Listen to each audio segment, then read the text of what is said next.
Hey, it's Sling Dave. Call this number back. I need $25 for this walk around sit down chair. Productions. Watch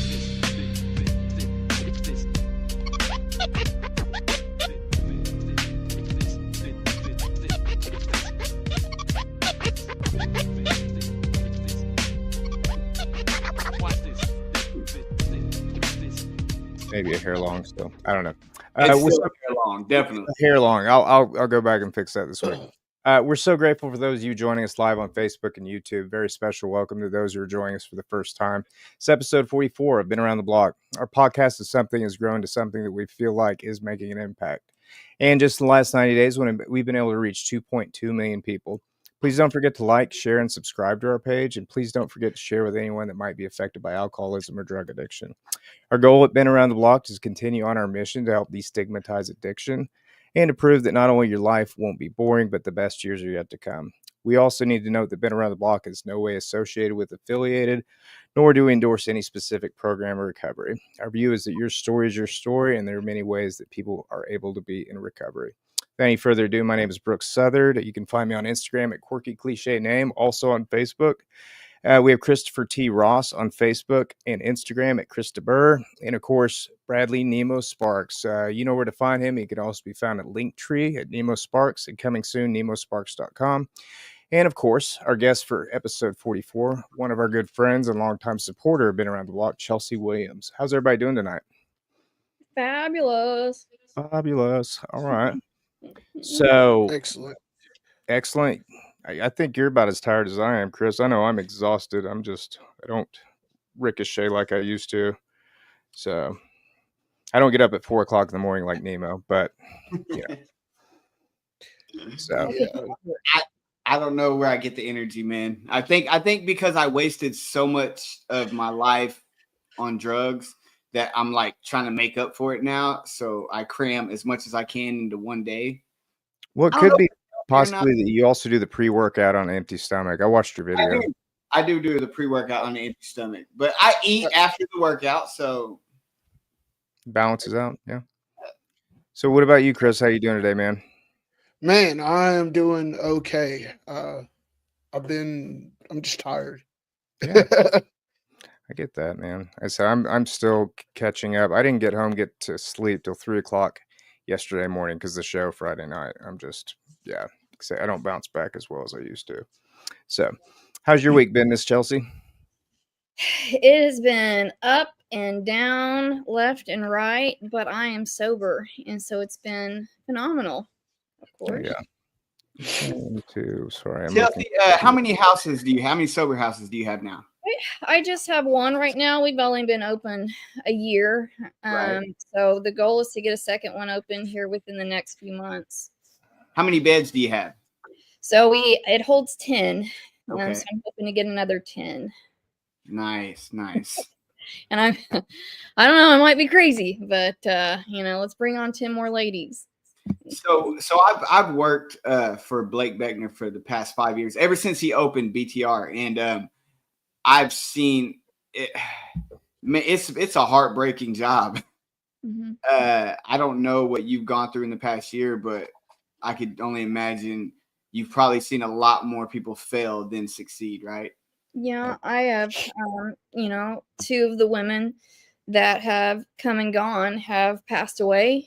I drove one to detox this morning, seeing how full of life they are, and then, walking in that room and seeing them at the lowest I've ever seen them. And it is heartbreaking. And I always tell them that, I'm going to pick you up and I'm going to carry you until you can stand on your own 2 feet if I have to get you to experience this life, because not enough people believe that they can achieve a life beyond their dreams. And I think that is why I'm so passionate about helping other women in addicts and alcoholics. That's beautiful. I was extremely happy when I first met you, Chelsea. I don't know if you remember me walking up to you saying, man, you're out here saving lives. I think that was like almost a year ago. Yeah. It's crazy. I just, this year is flown by, and but I wouldn't have it any other way. And I mean, not only am I helping other people, but they're helping me stay sober too. So Yeah, that's part of most any program or recovery, man. And like it's like I said, I'm really grateful that you came on. I've heard nothing but good things about you and what you do, and said we're really looking forward to hearing your story. And I'm sure you'll talk about what got you into sober living towards the end of your story, right? absolutely. Okay. Do we want to go and jump in then? I'm excited. Let's hear it. All right, let's jump in. Okay. So I am originally from Hera. Fun fact, you can spell that forwards and backwards the same way. So just in case anyone ever asks you. And so there, I grew up in the DARE type of school where, when you hear about a drug addict, you think of someone under a bridge. And that's exactly where my mind went, was heroin, living under a bridge. And that's the kind of stigma you had mentioned earlier, that there is quite a stigma that comes along with drug addiction. And I think that that's what keeps so many people, especially in the professional field, quiet about this thing, because they don't want to be remembered as the drug addict or fired because of, choices in their past. And, I've got, several people that don't want their picture shown on Facebook because of, what their job might think. And, addicts and alcoholics are some of the most brilliant people I've ever met. And they're the most hardworking, grateful people. And so when someone says they're in recovery, I mean, that is just an incredible accomplishment if they only knew their story.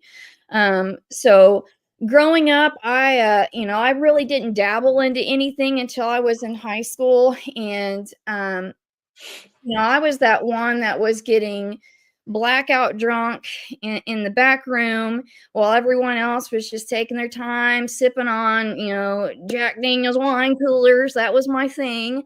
And I could not understand how people could get through the entire night and, still be okay the next morning. I couldn't remember anything. I was hammered all the time, and I just had no limit. And, I said that how addiction is, someone that lives under a bridge. So never in my wildest dream, I thought I was special. So never would I ever be involved with addiction or alcoholism. And so it just kind of progressed because that's what this disease does. It progresses. So pretty soon smoking weed with it. And, I liked the effect, but I didn't necessarily like the drug. So I was constantly trying to put my feelers out about what worked for me, what didn't. I was up for anything. So eventually, I met a guy. Weird, right? It seems like our addiction really revolves around a relationship most of the time. And so when I met this man, I was 19 years old, and he had introduced me to painkillers. And so I tried Lortab, and I really liked how that made me feel. And then eventually Oxycontin was put in front of my plate, and several opportunities came around, and I was like, no, drugs are bad and play, and I can't. And so, but eventually, I was given the opportunity to snort an Oxycontin, and I will never forget the way that I felt when I did that. There's just something that takes hold of your body, your brain, and it's just like, man, everything's. Can I try and describe that feeling? Because I feel like I have a perfect description. You're feeling sexy as fuck. Yeah, I mean, I don't know how else to put that. That's like I could walk by the mirror and yeah. So I guess my best way to describe it, because I'm an opiate addict too, is yeah. Exhale finally. that's Yeah. it. Right there. That's it.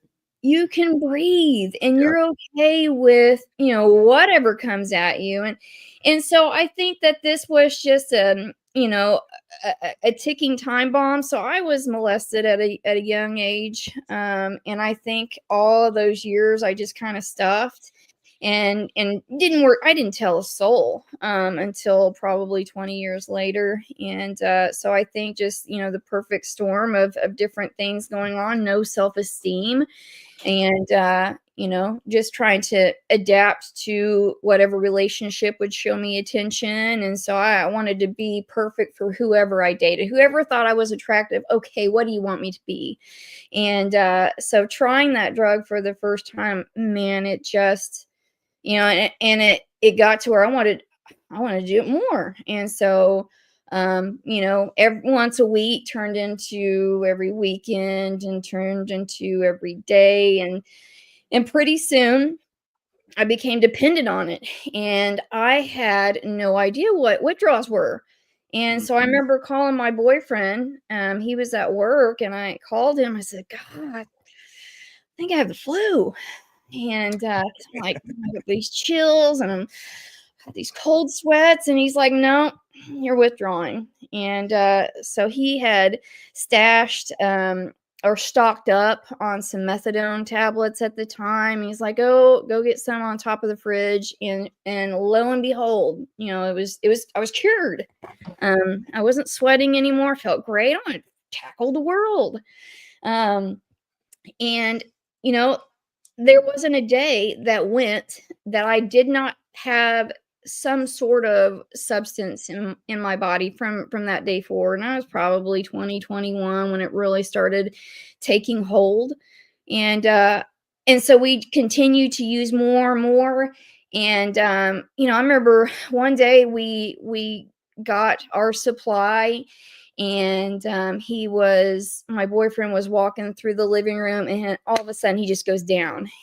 And I'm like, what the heck? And he was seizing and it turns out he had overdosed. And I had no idea what to do. I had never seen this before. And so I called an ambulance. And when the ambulance got there, they're like, okay, come on, where's the drugs? I'm like, what are you talking about? Because I'm smarter than everyone and nobody understands, what's going on because I've got everything. I'm invincible and I can outsmart everyone. So I had no idea. How old are you at this time? I was about to ask time. What year was this approximately? Probably 2021. And witnessed him, and then, he had knocked the side of the coffee table. He hit his head when he went down. And so I just thought it was a fluke thing. They had him checked out and it, it took, a couple minutes for him to come back. And then he finally, was conscious and he knew what the president was and all these things because these are, all the questions that they ask you when you come to. And, eventually, our addiction just got worse and worse and worse. So about 23 years old, I get pregnant and I can't even take care of myself, much less this child that's inside of me. And I use and I put all of the decisions that I would make sober, I put to the side, and that addiction takes priority. This is what this disease does. It makes you become someone that you never thought that you would be. Decisions that I would make today are completely opposite during my addiction. So I used throughout my pregnancy. And so my little boy was eventually born, and he was born with withdrawals. And why they did not get the authorities involved or anything, my OBGYN knew that I was abusing prescription medications and offered or suggested Suboxone. And I remember the Suboxone doctor telling me, oh, he's not going to be born with withdrawals or anything. It's going to be great. And he was born with very heavy withdrawals, very strong. And I remember at the hospital, they were saying, they referred to him as the fussy baby. I couldn't put him down. He would just cry and cry and cry. And I was living, my boyfriend and I were living with my mother at the time. And I remember just handing him to her saying, take him before I make a horrible decision, because when you're withdrawing, or you are high, you want to sleep, you want to just be and enjoy it and not listen to a baby cry. So I would often hand him to her, say, please, I can't right now. And so we're living like she has a 3-story home, and we would stay in the 3rd story. And so on this 3rd story, there's no carpet, so you can hear every footstep. Kind of little foreshadowing here. And so I have him, and all 3 of us are like one big happy family at my mom's house, living the dream. And then tax season comes around, and I get all this money for having a child. Absolutely, I'm going to spend it on drugs. And so that's what I did. And we went and bought a script of 80 milligram Oxycontins and Xanax. And by this time we were injecting them. And so it's just completely, once you start injecting a drug, it's just hang on tight from that point forward. So my boyfriend would always go first, kind of prep everything and make sure he got his fix first. And so as he's prepping mine, he ends up having a seizure again. So he all of a sudden, bam, goes down on the floor. And I remember panicking and just trying to hold him as tight as I can, because he's like moving, really. And then there's blood coming out of his mouth because he had bit his tongue. And so I just knew that, okay, if I just, get him through this, he's going to wake up any second, and, everything's going to go back to normal. But this time, it took him much longer to come back to me. And this was probably his 3rd or 4th seizure that I've seen that he's had, or overdose. So wait, what year was this? I'm just trying, because they didn't start like really pushing the Narcan stuff till recently. My son was born in 2008. Okay. So that's when, so probably so Narcan wasn't around and educated. I want to mention something. I'm sorry, I'm not trying to interrupt, but we had someone chime in and say addiction isn't a disease. Goodbye. I guess she's leaving the chat because she disagrees with this. Look, guys, we're not here to argue whether you believe it's a disease or a choice. Although the American Society Addiction of Medicine did define addiction as a disease. So argue with them if you believe. Okay, guys. Yeah, that was a long time ago. So it was like 70 years ago, I think, is when they did that. But you can't please them all. No. So he was seizing on the floor, and then once he came to, he did not recognize where he was. He didn't recognize who I was. And so eventually he starts to get up and trying to walk around. And so he has no control of his legs. And so when he stands up, he hits the ground hard, and then I scream. Because for one, I didn't know what was happening with my boyfriend, and 2, my mother's downstairs and can hear everything. And so when my mother hears me scream, and she starts to run up the stairs thinking that he's beating me or something. And luckily I had the door locked. And so meanwhile, he's trying to run around the room. He's knocking stuff off the wall. It's like he is panicking, like I'm trying to take his life or something. And so he is trying to find any type type of exit he can possibly find to get out of the situation. And I'm just pleading for him to stop and just to sit down and, breathe. It's going to be okay. And I've got my mother banging on the door. And so he ends up finding himself in a corner by a window. And so I'm thinking, okay, he's contained. Let me run over here and unlock the door and kind of, talk with my mother, finesse her, and say everything's fine again, right? Because I'm a great liar, and everyone believes what I have to say at this point. So I run over there to try and unlock the door, but out of the corner of my eyes, I can see that he has thrown back the curtain, and he is perched on in this window. And so I run back over there to him to try and get him out of that window. And by the time I get over there, he jumps. And I ended up being able to grab his hand. And I remember thinking that if I let go, this man is never going to see our 1-year-old son grow into a man. He's never going to know his father. I am never going to look into this man's eyes again. And as I'm thinking that, he's slipping, and when he finally slips and he hits the ground 3 stories down. And when he lands on his kneecap, and he, hits a chair underneath and shatters his elbow. His bottom teeth go through his bottom lip. And he just smashes his entire face in and out. So if you can picture a bulldog for me, that's exactly what he looked like. And meanwhile, my 13-year-old niece is on the bottom floor, and she sees him hit the ground, and I hear her scream. And so my mother goes back downstairs to assess the situation and see if he's dead. And I'm just sure he's dead.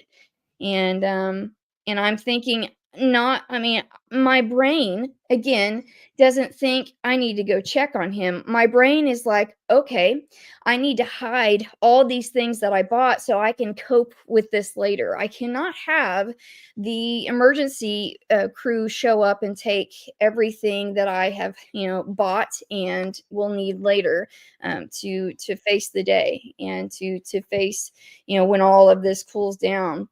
So instead of check on the man that, is the father to my son, I take care of my fix and, hide everything and prepare to get high later. So eventually, I look downstairs, and the ambulance is out there, and they are loading him in. And meanwhile, the cops show up at my house, and they try to press charges or see if they can charge me with attempted murder.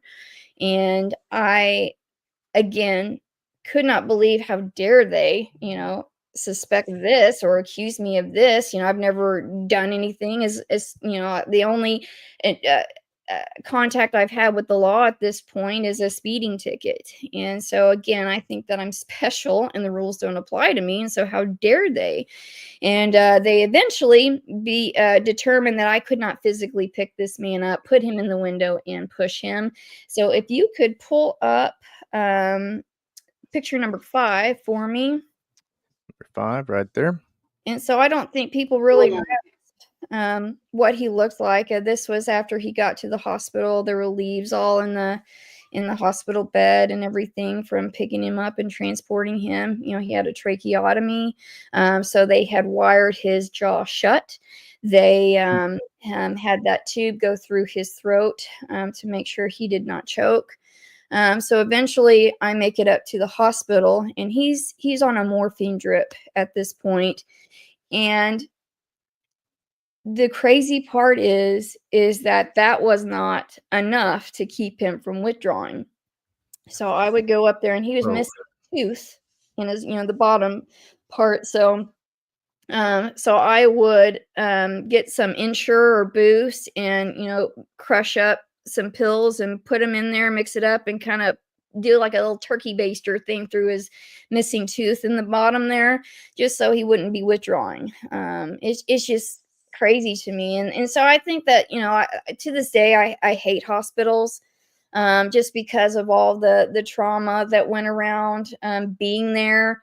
Or if I couldn't get my fix, I'd show up there and be like, oh my God, my pain, and it's just a lot of wrong decisions and a terrible part of my life. So and that and casinos, freaking hate the casinos too, just, driving there, trying to bet all your money and hopefully you make enough to go buy some pills later and you end up losing it.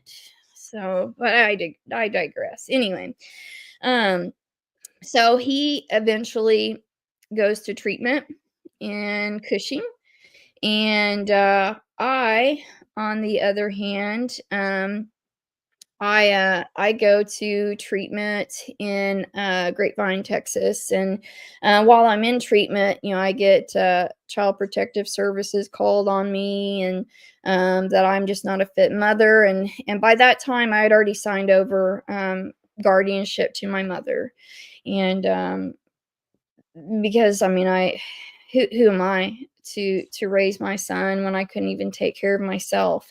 And so I'm very grateful that my mom stepped in and was able to do that for me.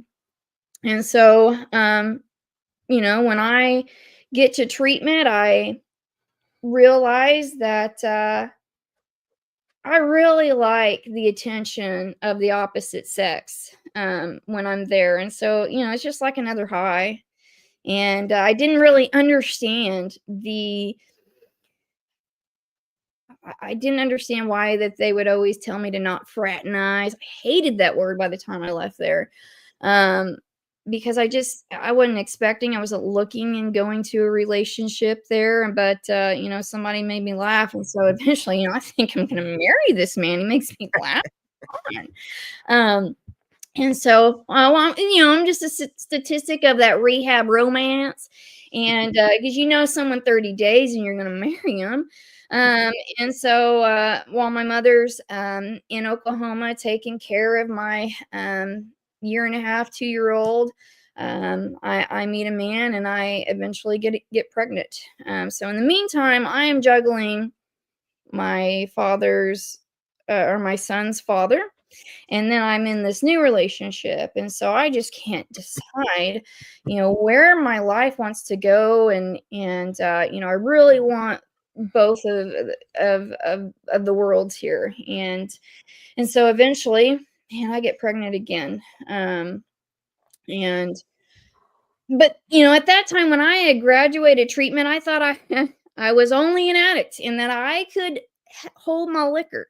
And so by the time that I graduated treatment, I wanted to celebrate and go get a drink because I'm not an alcoholic. So I eventually wound up stealing from all the liquor stores in Texas. I'm banned from Target from stealing DVDs. That dates me a little bit. But yeah, I end up getting pregnant. And so and the worst part of it is I don't know who the father is. And never in my life did I think that I would be in a situation where I didn't know who the father of my own child was. And so I went back to live with my mom, and my brothers were there, and or a couple of my brothers were there, and they hated me at this point. They were tired of seeing me take advantage of my mother. They were tired of me keying their cars when I got mad at them. And so I would hide my stomach with a pillow. And I just remember them calling me a whore, a slut, so hearing these things from your own family, it stings a little bit more. And it was to the point where if I was in the same room as them, I feel like that they would have, hit me, because they just had lost all respect for me and they did not want me in their lives. And so I have this baby, and it's from this guy that I met in treatment, but my boyfriend wanted to raise my son as if it was his own. And so from Was he aware of the situation? yeah, He was, and that's why I just, I was very blessed in that moment of, you know, um, being able to have him help me raise this baby. And I was thinking, okay, so this is my second chance. I'm gonna raise this baby, and he's not gonna get taken from me because I'm gonna, they're just haters. All the people that talk crap before. I'm gonna raise this kid, and all those people that are talking negative about me, they're gonna eat their words. And so I keep him for about 3 years, and then in these 3 years this child has seen more than any person should. And again, this baby is born with withdrawals because I decided to get on Subutex this time because he's not going to be born with withdrawals on Subutex. And sure enough, he was born not near as bad as my first, but he still had signs of it. And so he has seen, my boyfriend overdose. When I would go to work, when I could hold down a job, I'd go to work and he'd spend the day with my boyfriend, and he would be there was one instance where my boyfriend ended up overdosing, and so the people that he got his drugs from ended up taking care of my son while he was in the hospital. I mean, it's just chaos. And he would go on drug runs with us. So going from Shawnee, I always joke that this is where I got my first felony, in Shawnee, Oklahoma. But we would go from Shawnee to Edmond to pick up some heroin. And our little 3-year-old just sitting in the back seat watching me put a belt around my arm. And, he's seen a lot, and a lot of it when he starts doing what mommy does with that belt. And, it's one of those moments I'll never forget, how I should never have had that child in my care, because again, drugs came first, and nothing else mattered. And I was working at Grand Casino at this time, and I'd leave. I was a bartender, and I'd leave the bar, go shoot up in the parking lot, and come back. And I got away with it a lot until my fake doctor's notes. They've discovered that they were fake, and I had a forged document, and so they let me go. And so we would stay in my mom's old physical therapy clinic. So my mom's a physical therapist, and she owned a place right off Kickapoo in Shawnee, and it's bulldozed over now. But I forged so many checks. I stole a lot of money from her, and I think that I was part of the cause of what made her go out of business. And so she let me and my boyfriend and my little 3-year-old boy stay there for a little bit. And this place had no hot water, and then when it rained, it would flood. And so, and I would just let this little boy run around in a dirty diaper, and because I wasn't feeling well. And so I just didn't take care of him the way that a mother should. And I'd want him to feel the hate and the pain that I was feeling. So I would take out my anger on him. And he was such a happy baby. And for me to act that way, it's just something that I'm struggling with, forgiving myself a lot. And you just want to have people around you feel what you feel. And I think that that's why I am so passionate about what I do today. But anyway, so here I am with my boyfriend and my son in Shawnee, Oklahoma. And, we take a lot of other substances that evening. And I ended up, not being able to sleep. And so I get the brilliant idea to go to Walmart on Xanax. And on Xanax, I love to steal. What Yeah, is it about that drug that you're just like, I can take this and this and this? And so we leave my 3-year-old in his crib asleep, and we go to Walmart, and I don't even know how much time I spend there. And so my son was born in 2010, and so he's about 3, at the 3 years old at this point. So 2013. Anyway, so I decide that I need this pair of socks, and I need this makeup, and I need all of this. And so my boyfriend got tired of waiting on me, so he went and got in the car. And meantime, I decided to put all this stuff in my pants because nobody's going to notice this bulge.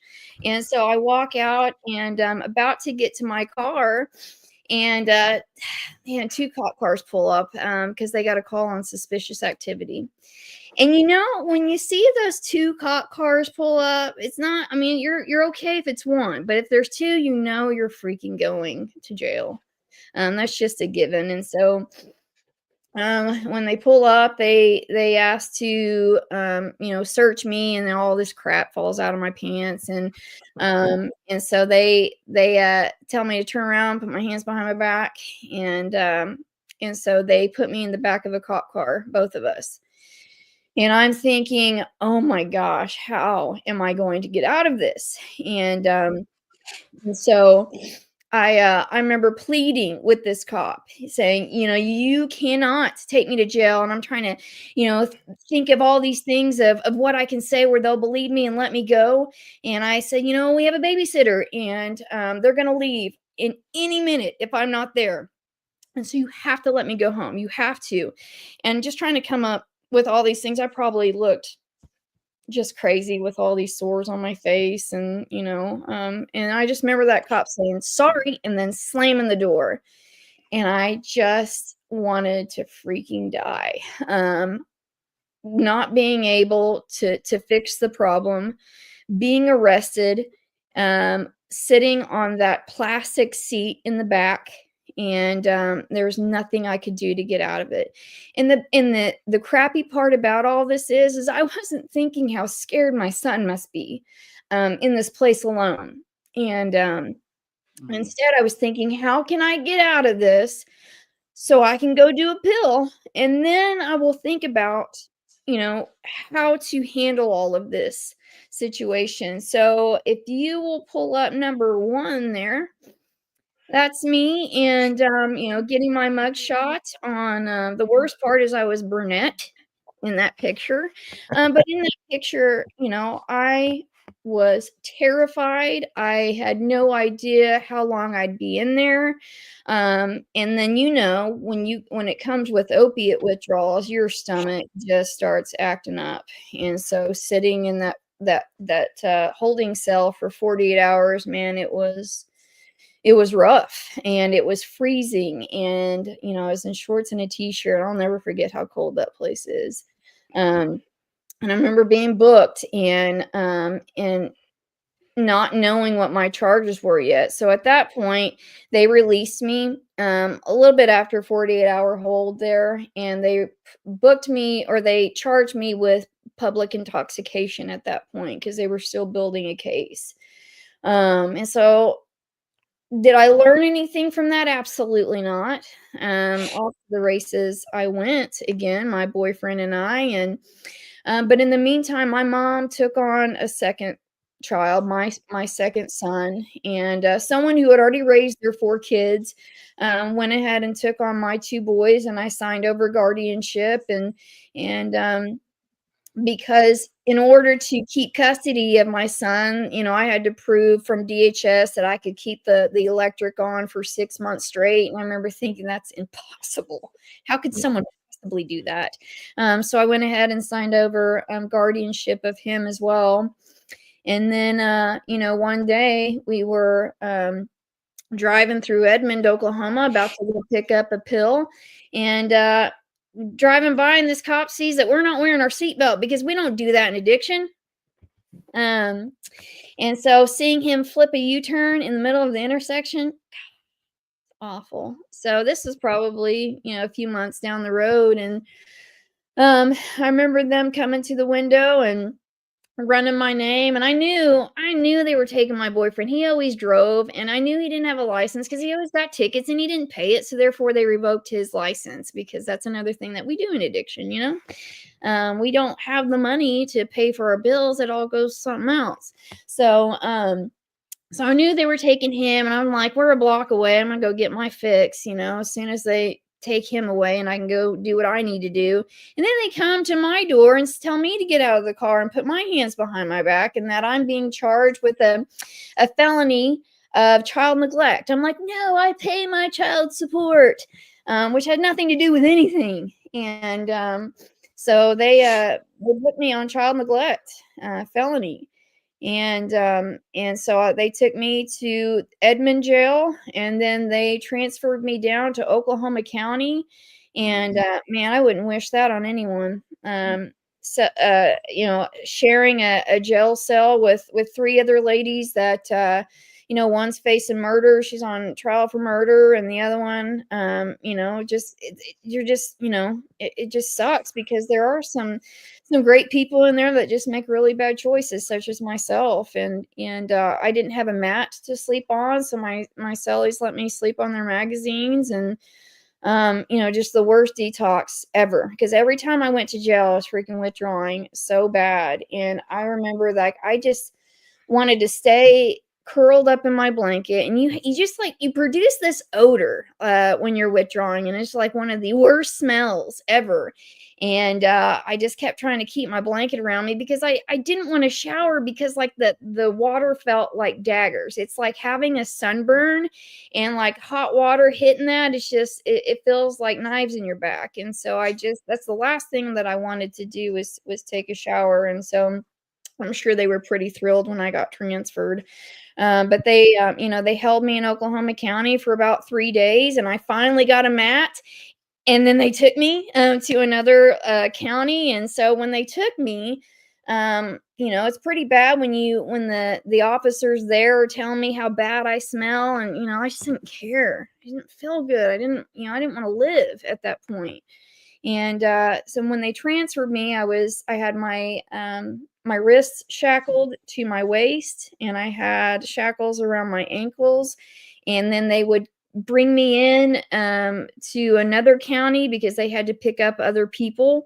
And so they would bring me into the waiting room, and I was sitting in this waiting room shackled, and it's just the most humiliating thing. And so eventually we get to the jail, and stomach's acting up again. And I didn't care. I couldn't eat, I couldn't sleep, I couldn't do anything. I remember going before that judge and him telling me that, my charge carries a maximum sentence of life in prison. And I just wanted to drop to my knees, because this was not the life that God had planned for me. I was brought up in a good home. Where did I go wrong? And but I just couldn't picture a life outside of this thing. So you can pull up number 2. There's my second mugshot, looking all fab. Just wanting to die. And then, in that picture, I'm thinking, here we go again. Is this, when does it end? Does it end? Is this my life until I die? Is it, am I bound and determined to run my life into the ground and not see life without a substance? And so, as they were booking me, I forgot to bring that up. Let me show you a picture of that clinic. So while I was in jail, the cops had to go get my 3-year-old, and you can pull up number 4. So that's what the clinic looked like, that we were staying You were at. staying in? Yeah. Okay. No hot water, and so I would bathe my son in a bucket. So I'd heat up water in the microwave and kind of pour it on him to bathe him when I felt like it. And then picture number 3 was the window that they busted in to get to him, because we had locked everything up. And this was in the backyard next to a drug motel, so there's all kinds of used needles in the back. I mean, and I left this kid by himself, just terrible decisions. And so again, I'm booked again. I'm not sure when I'm going to get out. So I sit in there for about a couple weeks, and until my boyfriend finally convinces one of his buddies to post bond for us. And so again, we're out and about, we're doing our thing, and our addiction's getting worse. How is that possible? How can your addiction continue to get worse? Well, it does. I mean, it absolutely does. You're not special for it to stay the same for, once you've hit a point, I mean, it just continues to just go straight into the ground. And so by this time, we're, hanging out in the Norman area, and the cops know my freaking car. I mean, so every time we drive somewhere, they pull us over just because of suspicious activity. And, the first couple times we didn't have anything to hide, type of thing. We had really kind of concealed everything. And so this last time we're driving down the highway, and they pull us over again. And finally, I have a cop on my side, the passenger side, and then there's a cop on my boyfriend, a driver's side. And they're telling me to get out of the car because they see me like trying to conceal something. So we had a lot of pills on us. And so my boyfriend handed me a bottle of pills and said, do something with this. And like the obedient girlfriend I was, I tried to conceal it, and they caught me in the act, told me to get out of the car, put my hands behind my back, and so I caught another felony charge of CDS. And off to Cleveland County I went, one of the nicest jails I've been to, I might add. And I think that was the point where, I was sitting there and I was just like, this cannot, I mean, what is there? I think that this is a point where I just finally, prayed out to somebody, because I was raised Catholic, but I had no connection with God at this point. And I just said, there's got to be something different. What am I, please, help me. And so every jail stay we got, we would have attorneys that would send out, flyers, I guess, of how they can help. And so we took a chance on one. And he connected us with a guy named Kent. And Kent would meet with my boyfriend and I, every month. I think maybe weekly. I was very high at this point, so I cannot remember details, but we would meet him at a Brahms, and I would just boo-hoo to this guy about how my kids aren't in my life. I have no family in my life. And, I just hate life today. And so we started getting a plan, because on this time, my boyfriend and I were on 100 milligrams of methadone, because I thought that would be the thing that solves everything. I won't ever Figure out. Yeah. And I was mixing it with Xanax and all kinds of things.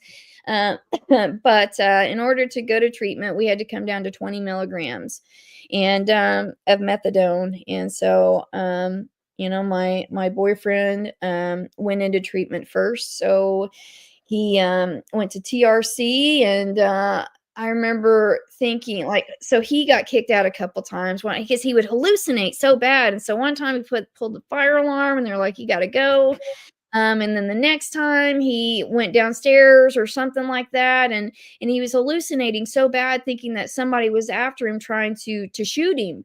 And so they had tried to take him to the crisis unit because he was so out there. And I remember thinking, if this is sobriety, I don't want it. Yeah. I don't want to end up like that. And eventually he does 30 days at Community House, and then ends up getting a scholarship opportunity to a place called Rob's Ranch that helped save his life. So meanwhile, I'm about 30 days behind him. And so I'm, selling pills to try to save up money for sober living. So I make it to when I reach out to Kent saying, I'm lost. I don't know what to do. He did not know how to help women. He knew how to, the path that he took for men, but he did not know how to help females. And so I was bitter about that for a long time. So finally, I am able to make it to TRC as well. And it was the worst detox of my life. And typically when you detox off of opiates, you're thinking, day 5, you're going to be good. But my day 5 came around, and it continued to get worse and worse and worse and worse. And I mean, I was so out, just out of my skin. Like I had to leave after day 10 there, because if I heard "Good morning, ladies, vitals" one more time, I was going to freaking scream. They take your vitals, every 4 hours, and I just could not. I did not feel well. I couldn't eat. I couldn't drink. I couldn't sleep. I remember the nighttime was the worst, because that's when I was alone with my thoughts. And this is day 10 off methadone, correct? Yeah. Yeah, Mhm. that's a whole another monster. Methadone and Suboxone are another monster. Yeah. Yeah. It is. I would not wish that on my worst enemy. And I remember, so I left TRC, and then my mother-in-law, or my boyfriend's mother, said that she would let me stay on her couch until I could get into community house, because I was another 10 days out from community house. And so I just remember thinking, I mean, it was so bad. Had she not taken my phone and my keys, I would have found something to use, because even if it gave me 30 minutes of feeling normal, I would have flushed all of that 2 weeks away, just to get 30 minutes to feel okay again. I mean, it was just the worst. And I remember having headphones in and just zoning out to music. There's something about music that is so healing and therapeutic. And when people say something that you're feeling and you're going through right now, and it's just incredible how therapeutic it can be. So I'm sitting on that couch, and a lady named Rena took me in to stay at her house for a couple days to give my boyfriend's mom a break from babysitting, and just kind of showed me a way to live sober. And so eventually I got into community house, and you can pull up whatever. Yeah, there you go. Perfect. So that's what I looked like on day 20 of being sober. My skin as gray as all can be. And notice I did not look at the camera, because I couldn't look at myself in the mirror. How could I possibly look at a photo? Just not wanting to be the center of attention. I hated being the new person. Oh my gosh, everybody's going to look at me. And I wanted to freaking melt into the background. And man, I stayed 81 days, and Community house. I did, yes. And I made some great friends there. And half the people I went to treatment with are no longer with us. That's how deadly this thing is.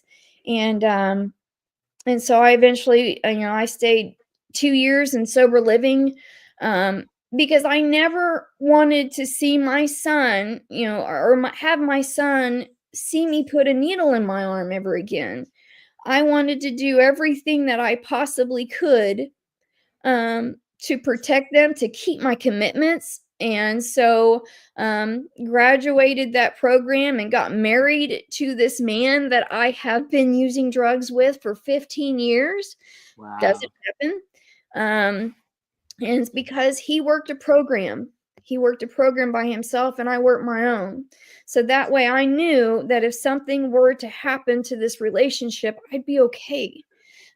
So having that community around me. And so that's why I'm a huge advocate of community when you get sober. Plug into this, that, and the other. And that way you've got all these different people around you that are going to hold you accountable.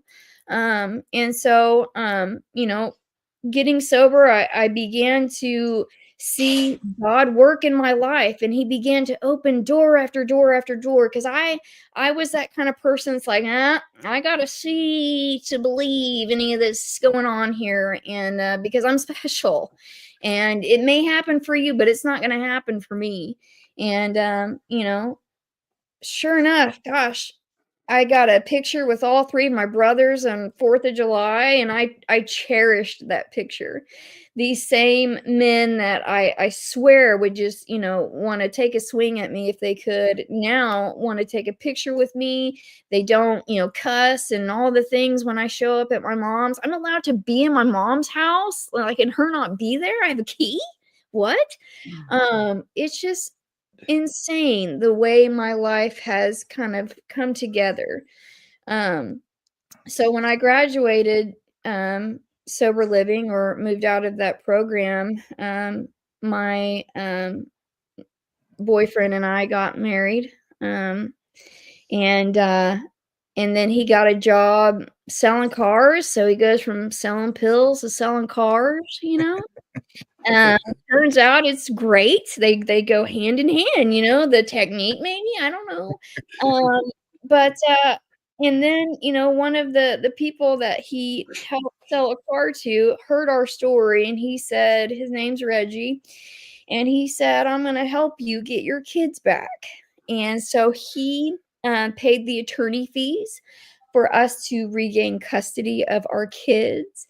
And I remember the judge saying that it is a great day because not a lot of parents come back for their children. And so I did not know how to parent. So when we got them back, they were like 8 and 10 years old. And so I wish it came with a manual on how to parent, but you know, today I'm still learning. Man, I hate homework as much as they do, I think. But and then we decided, you know what? Let's try this again. Let's have 2 more. And so, like a crazy person, we decided to have 2 more kiddos. But in the mix of all of that, it's been on my heart for a long time to help women and show them the life that you can have, such as the one that I have today.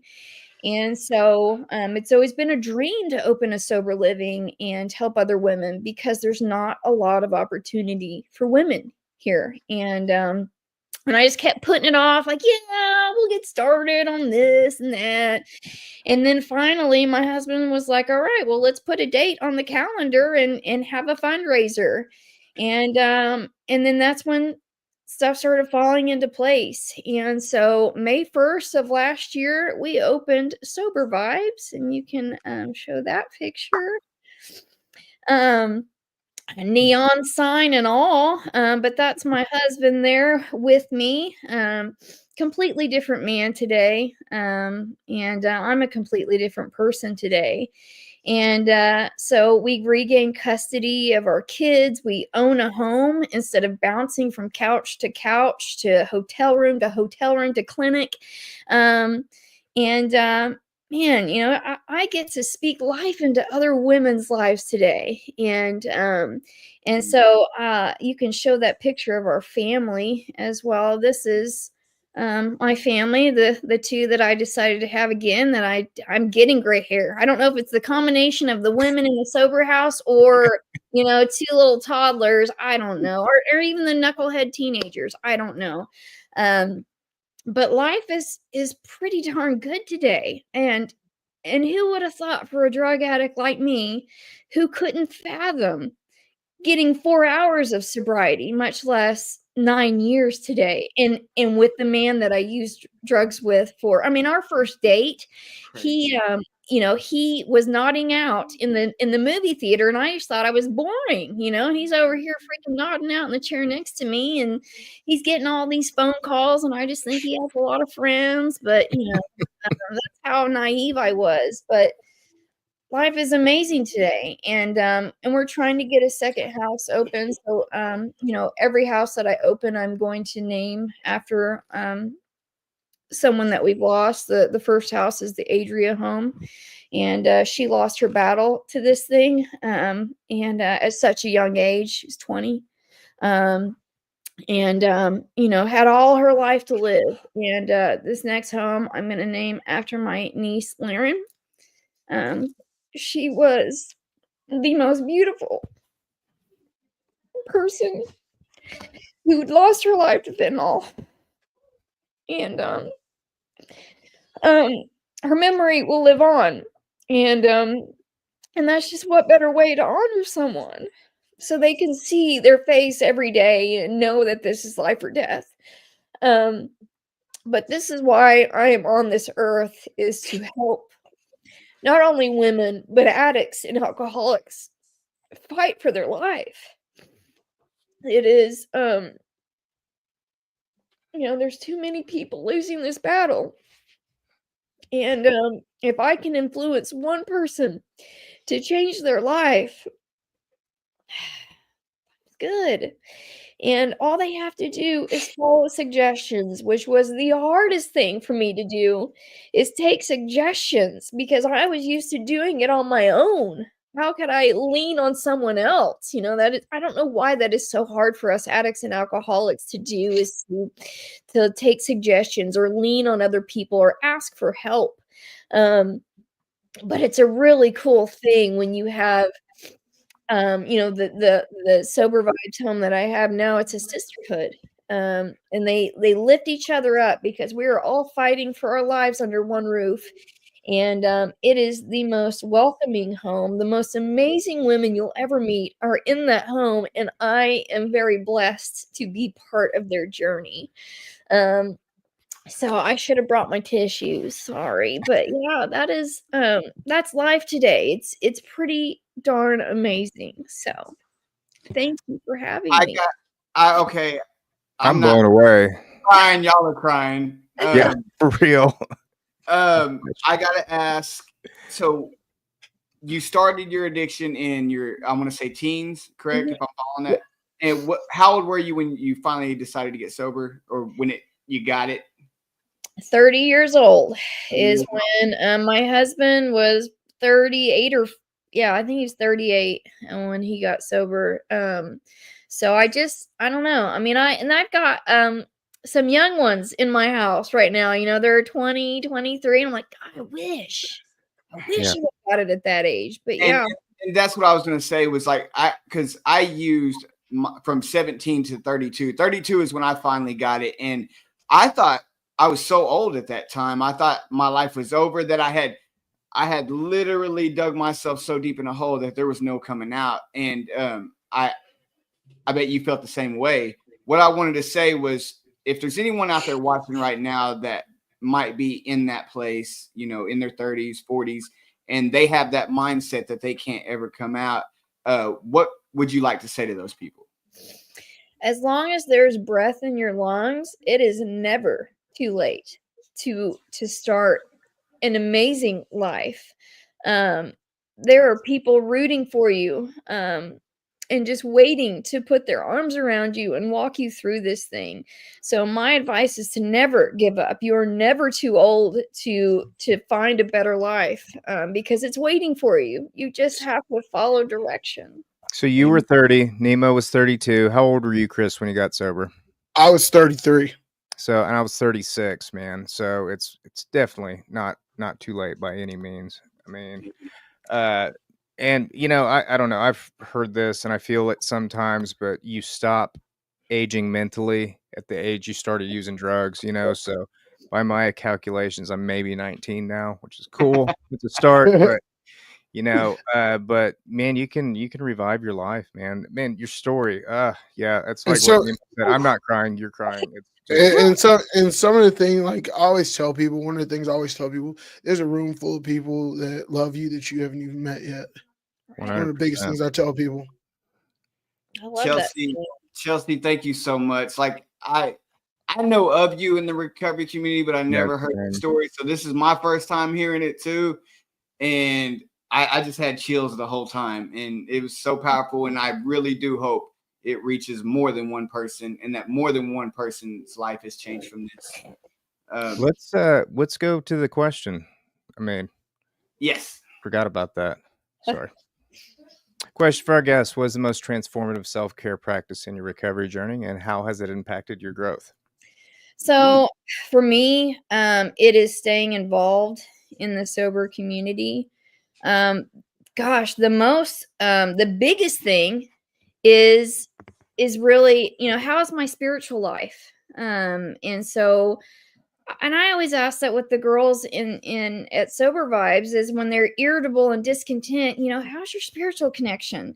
And also being a leader of this home, you know, just constantly working with them every single day, from little wins like, you know, hey, I got a job today, or big ones like, you know, I saw my family member and it's been 7 years, and it's, you know, having those moments like that is like a high in itself today. And so constantly being involved in this community it is, man, it just fills my cup.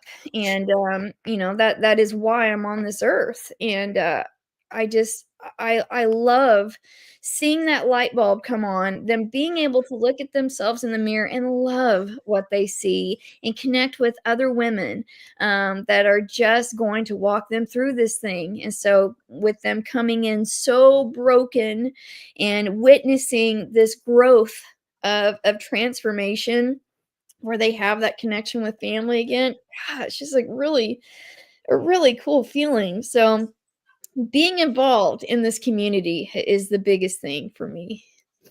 Since Man, we're so blessed around, especially around this. That's kind of why I stayed down here, is the community and family that you get in the recovery environment around here. It totally changed my life. You know, like what Chris said earlier. There's a whole room full of people before I even met him that already loved me when I came in. You know, very fortunate, man. So, what about you, Nemo? I think it's your turn this week to start with I that. know this is not going to be as deep as hers, but mine would be mine would be exercise. You know, I didn't take care of my body in addiction, and I truly have fell in love with working out and exercises, everything, all the beneficial things that come with that. And now I get up in the morning, 4 o'clock in the morning. It's no thing for me to go to the gym. That's how much I love it. And so, but what she said is most important. You know, like in the program, they say you fix the spirit, man, and the physical and mental will follow. But yeah, my most self-care practice transformative, it would have to be physical exercise. Okay, Chris, you want me to go first or you? Go ahead. Okay, mine's kind of a two-parter thing. Like what you were talking about, Nemo, with the exercise, I really shut off art and music and stuff like that when I was out in my addiction for many, many years. And that's one thing that I feel bad. Like I won't even watch TV anymore because I feel like I either need to be creating something digitally or drawing or writing music or something like that, because I stumped that for so many years. That's one of the things. And then my prayer life, you know, I was having a conversation with somebody about this morning, and I can't get it. I won't even pick up my phone in the morning until after I've had a good long prayer. And same thing at night. I cannot go to bed, cannot even think about going to sleep without like praying for a solid 10 minutes. And I still do it throughout the day, but it's something I never thought was possible. You know, I was bona fide atheist after high school and stuff like that. And like I said, I don't feel right if I don't, you know, hit the ground every morning. When we first met, you were struggling with that. That's so that's awesome, bro. Well, yeah, like I said, that's how I have to operate now, or I'm just not good. You know, I still struggle, you know, as everybody else does, but it's, you know, that's helped significantly. So, what about you, Mr. Ross? Mine is like being aware, like being aware, because whenever I was deep in my addiction, I didn't care about what I mean, my addiction in my eyes, I wasn't around nobody, so I wasn't hurting anybody.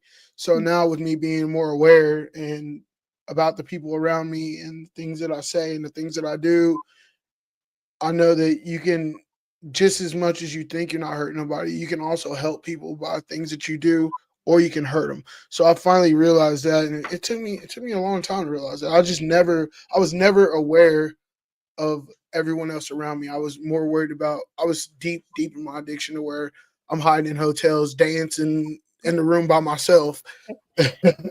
That's one of the big lies I think we as alcoholics, addicts tell ourselves. Well, I'm isolating, so I'm not hurting anybody else.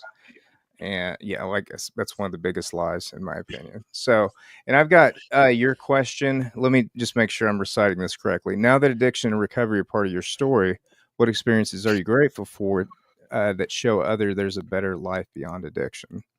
So it's a good one. It's a really good one. You're welcome. Yeah, thank you. I'm gonna go ahead and do shout outs. All right. Yeah, so as every week, guys, we just want to thank y'all for commenting and tuning in.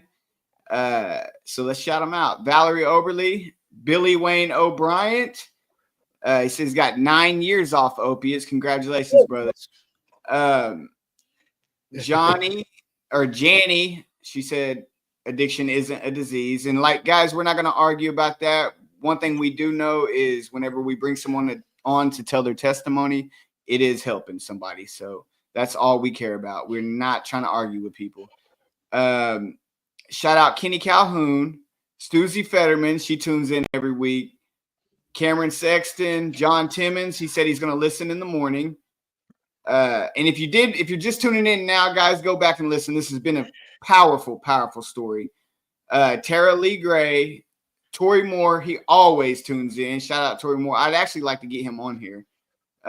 Alexandria, Nathan Altergott, Desiree Laney, Lynn Ons. Lynn Ons says she loves Chelsea Williams. EJ Watson, Haley Elizabeth Anderson, Taz Gaska.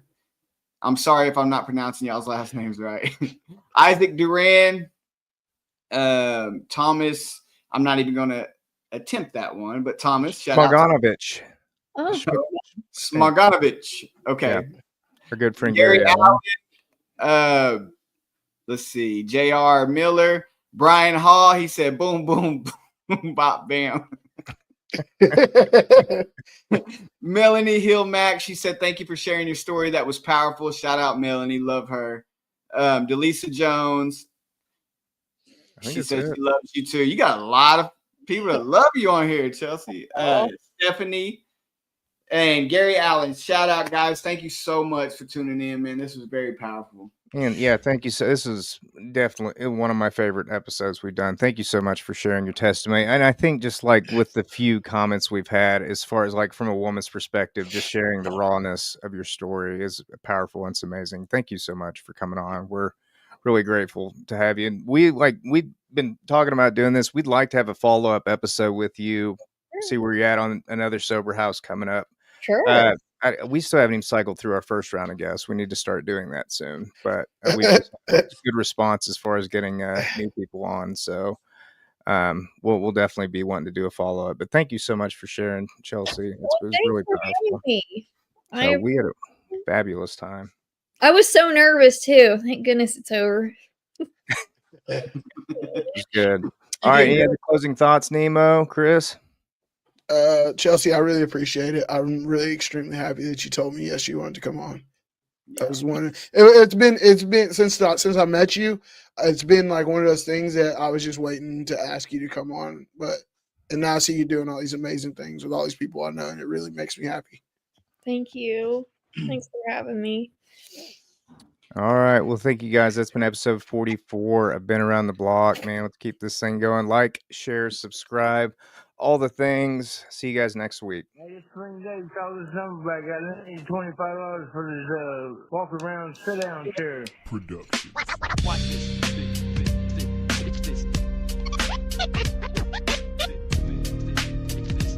Yeah. Definitely Windex. I got a big window right here, man. Watch this. I love it.